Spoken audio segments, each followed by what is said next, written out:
Alright, what is going on, everyone? First and foremost, I want to say thank you for being here right now, watching this video. I do really appreciate it for your time, and I would really appreciate if you do consider subscribing, because it truly does help me out a lot. Now, got rappers who made one huge heck of a mistake, and that ended up costing them their whole careers, ruining their careers, maybe forever. You get what I mean? But at the end of the day, as an artist, you're bound to make mistakes, right? You make mistakes and whatnot, but it's not something crazy that you can't bounce back from. You get what I mean? You make a mistake, okay, bounce back from that. You get what I mean? But at the end of the day, these are rappers who made one huge mistake and, could never really officially find a comeback. But without further ado, I'm gonna just stop the yapping and play the video to see what it's talking about. A successful rap career is extremely hard to obtain, yet very easy to destroy. One mistake, one bad album, one tweet could start a ripple effect that leads a rapper to fade into irrelevance. Today we are going to look at the stories of rappers whose careers dwindled for reasons they likely could have prevented. Starting with superstar Pride, a rapper who had the fastest and most ironic rise and fall of all time. Many of you heard superstar Pride briefly in 2023 when his song Painting Pictures went viral. However, it wasn't necessarily viral for the song, but rather his obscure mullet-style haircut. The crazy part about this track is that it was originally uploaded in 2020 and went unnoticed. Hey mama, don't worry, you raised the... Then 2 years later, when he uploaded the live mic performance video to Painting Pictures, it also fell on deaf ears. It wasn't until 5 months after the music video dropped, February of 2023, that Pride casually created a TikTok, posted the music video snippet, and it blew up. The first clip he posted got 10 million views. The second one did over 40 million views. Bro got the Sonic haircut. Bro looked like he got screamed at. Bro's haircut was 50% off. Nobody was talking about the song, just his hair. Then a viral trend emerged of people imitating his video with something ridiculous taped to the back of their head, which could not be outdone when someone managed to get an entire airplane strapped to their head. The opening line, "Mama, don't worry." I'm not gonna lie, at the end of the day, even if they're talking about his hair, right, it's better that they're not talking about anything, because this guy could easily pull 0 views no matter what, right? But at the end of the day, he gained traction, and they might not even be talking about his music.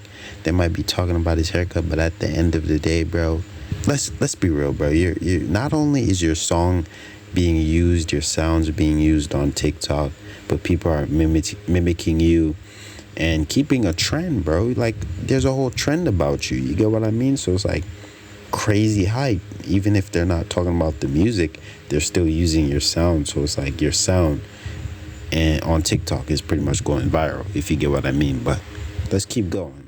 Was also getting stuck in people's heads, which led to the song amassing 160 million streams on Spotify and over 30 million on YouTube. Painting Pictures shot up to number 25 on the Billboard Hot 100, and every major label got into a bidding war trying to sign him, but he sided with Steve Stout and his independent structured music label, United Masters. And he wanted like $5 million from a label, and when they didn't give him $5 million, they offered him $3 million. He's like, if it ain't 5, I'm not signing it.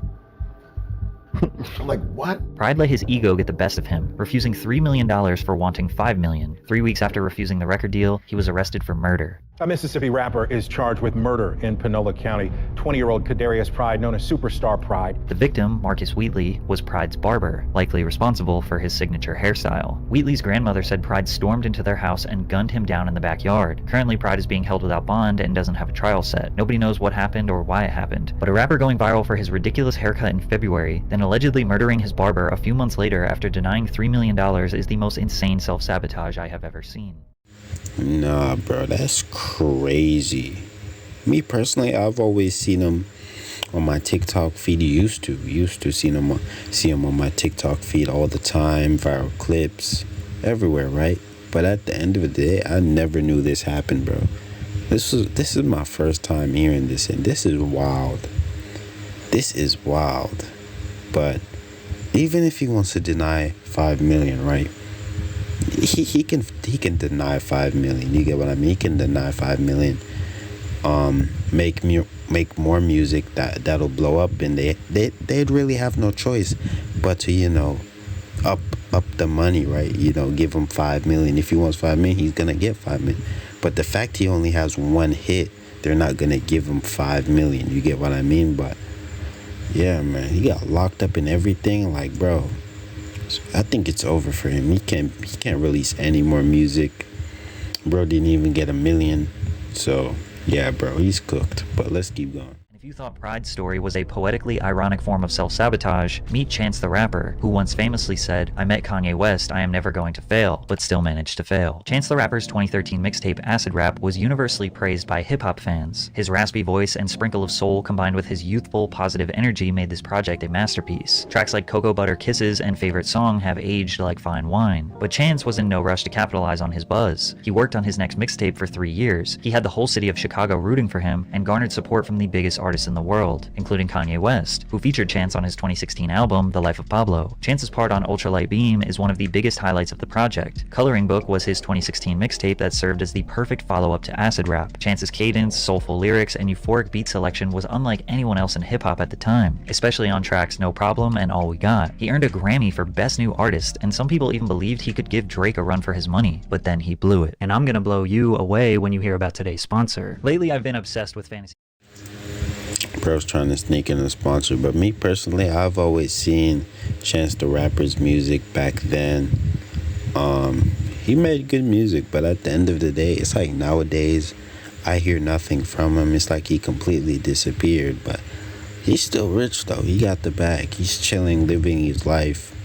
It doesn't seem like he's really worried about it, worried about anything, if you get what I mean. But that's just my thoughts. But yeah, bro. Haven't seen him in like years, but let's keep playing the video and see what happens. Capitalize on the "Whoa" dance craze. The song went viral, but when fans criticized it on Twitter, his responses would put a nasty stain on his reputation. People have different tastes and that's fine, but the way you're talking to fans who have been with you since 10 days is disappointing, and that ego reflects on the quality of your newest music. Eat it. You are a spoiled child who thinks artists are making music for you. I never intended for you to find or like anything I made. If I knew you existed, I would have tried my hardest to keep you from being able to enjoy it. Now go eat a dick again. Then Chance over and over again told the fan to eat a dick. This interaction was a far cry from the positive and wholesome Chance the Rapper fans loved. Then he dropped his debut album, The Big Day, on July 26, 2019. The Big Day was a reference to his wedding day, which he was planning during the creation of this album. Chance mentions his wife and family over 20 times on the record, which became a huge meme. And while his intentions were pure, the album simply was not good. I am genuinely feeling like a strong 0 on this record. Fans hated the project as well, and were quick to let him know. On Twitter, Chance would block anyone who poked fun at him or said anything negative about the album. With the influx of hate, he responded with extreme measures. I'm getting this crazy feeling that people want me to end it. These desperate tweets combined with his lazy album would lead to him canceling his 32-city arena tour, saying that he was instead going to focus on spending time with his family, which again sounds understandable, but it was a lie. The tour was actually canceled due to, quote, historically low ticket sales. According to his now ex-manager Pat Corcoran, Chance fired his manager, then blamed him for fan disappointment in The Big Day and underwhelming fan support for its associated tour. Corcoran would go on to file a lawsuit in November of 2020 against Chance the Rapper for breach of contract, stating that he is owed over $2.5 million in reimbursed expenses for supporting and promoting Chance's career, an additional $3 million for unpaid commissions, and 15% of Chance's net profit across all business earnings. The lawsuit also revealed that Chance started working on his album in February of 2019, which was only 5 months before it was released. His manager knew there was not enough time for the creative process that was involved in releasing an album. Chance's recording efforts were compromised by unproductive and undisciplined studio sessions, procrastination, and lackadaisical effort, which explains why there are terrible lyrics throughout this record. If you blink it, you might miss it. You gotta click it or tick it. Life is short as a midget, but mine's a little LeBron. And how could we forget? Peanut butter jelly with a baseball bat. Peanut butter jelly with a peanut butter jelly. Y'all ain't ready for the jelly, it'll break y'all back. Chance let his own ego squander his career. He couldn't just admit that he made his fans wait 3 years for a bad album that was rushed out in 5 months. And the way he responded to them on Twitter was just childish. From here, all his hype. I'm not gonna lie, it's the mindset when it comes to these things, bro. When these artists make music, they're putting their 3 years. I don't even know what they're doing. You get what I mean? Behind the scenes, you never really know until they actually drop the album. You get what I mean? But for all we know, he could have been slacking for 3 years, randomly, said, hey, I'm gonna create this album in 1 month and just dropped it. You never really know. But I don't know, man. He made fans wait 3 years, but at the end of the day, he thought it was good. He thought it was good, bro. And he dropped it, and it wasn't good. And he got reality checked. But let's keep going. died. On the other hand, if he stepped out of the limelight to genuinely focus on his family, that's respectable. Maybe that's something we should celebrate rather than see as a downfall. But Chance wasn't the only rapper whose Twitter fingers started their downfall. In the case of OG Mako, he pretty much forced everyone to hate him because of his tweets. In 2014, OG Mako had a ton of momentum after his song You Guessed It went viral on Vine. This track was unlike anything we had ever heard at the time. Before mumble rap took over, we had OG Mako screaming insane ad-libs over the most simplistic hard-hitting trap beat. He had a darker, more rock-like aesthetic and even called himself not a rapper, but a rock star. The song reached number 90 on the Billboard Hot 100, and he could even be credited with inspiring many rappers after him. It definitely inspired Keith Ape, who just released a track called Itji Ma that sounded suspiciously similar. Just listen to them at the same time. OG Mako tweeted, "I'm aware of the Koreans that mocked me and took my sauce. I'm not impressed. I'm not inspired. I think it's kinda lame. To each his own." Mako even accused Beyonce of stealing from him in her 7-Eleven music video. If you look at them side by side, he may have a point, but Mako was developing a reputation of a bitter, egotistical rapper who complains on the internet. He randomly took shots at his collaborators and label mates, the Migos. Mako felt the need to tell everyone that Skippa da Flippa invented the dab dance that the Migos were using in the song Pipe It Up, to which the Migos replied, "The Flippa man is Migo family. OG Mako, let's see you set a trend." Then Mako said, "Half the rap game has already bit one of my flows or ad-libs. Let me see them album sales." Meanwhile, OG Mako has never had a gold album, let alone the dozens of platinum records the Migos have. Then he went after Lil Uzi when XXL tweeted, "Lil Uzi is rap's newest rock star." He tweeted, "Dudes don't just become rock stars. Somebody gotta show you the way. Stop playing with my name," with a picture of Uzi at an OG Mako show on stage behind him. Then Academic said, "You paved the way for Uzi?" Then Mako replied with dozens of tweets over the next hour trying to explain why he is so influential and Uzi was stealing his sauce. He also randomly took shots at Future. I love Future, but I also understand Future has destroyed countless lives. Bro's a Twitter demon, bro. What is this guy doing, bro? Like, this guy literally made one hit song. And, bro, for example, right? This guy has always been a Twitter demon, bro. This is the kind of guy he's already been. But you give a guy like this fame and clout, what do you think he's gonna do, bro? He's not gonna stop, bro. Making it cool to be a drug addict. People looking up to loser attitudes because this generation is afraid to strive for anything. It's y'all's fault all this lame ass shit is possible. Again, he may have a point here, but fans replied to Mako calling him a hypocrite since he raps about the same stuff. But Mako claimed he was dumbing down his music to blow up. You guessed it, was not luck. It wasn't an accident. I made the dumbest song I possibly could on a beat full of bass and knew it would blow. I manipulated over 40 million minds and counting based on the exact same principles that I'm preaching. Who's more qualified to say this? Now, Mako has always made more conscious, focused music with substantial lyrics. Like Jason, Michael, Freddie, and Eddie Amin after your civil syllable war, nigga should have been prepped before. But a lot of his music was just mediocre, boring trap. Get the cat, get the cat. Get the bag, get the bag. Ay, get the cat, get the cat. Also, if he claims to be such a genius, why wasn't he able to do it again? During his brief moment of popularity, Mako consistently released music on SoundCloud, but nothing sounded anywhere near as innovative, fun, or interesting as You Guessed It. His downfall was easily due to dissing rappers for absolutely no reason, non-stop complaining on Twitter, and trying so hard to take credit for the success of anyone else. Bro, bro, this guy's ego is insane. He literally tried to say, I made a song with no effort, already knowing it was gonna blow up. Like, this isn't surprising to me. Like, you get what I mean? Like, bro, what's going on with this guy, man? But let's keep. Was he an innovator? Absolutely. But he spent too much time talking about how influential he was on Twitter rather than trying to create a legacy to maintain his career. But what happens when the reason a rapper blows up is the same exact reason why they had a downfall? On July 26, 2016, just a few weeks after his 16th birthday, SoundCloud rapper tayk and 5 others conspired to rob a 17-year-old drug dealer, Zachary Belote. The crew broke in. I'm not gonna lie, we all know this tayk situation, man. Even me personally, when he first blew up and he was running from the police and everything, bro, I watched it all go down. We were all there. Maybe not all of us, but, you know, majority of us were there, watching this whole thing and watching him get sentenced to 55 years in prison, which is absolutely crazy. But the crazy thing is, bro, like, how do you go straight up right? Music wise, your whole life is about to change, then immediately go straight down, bro.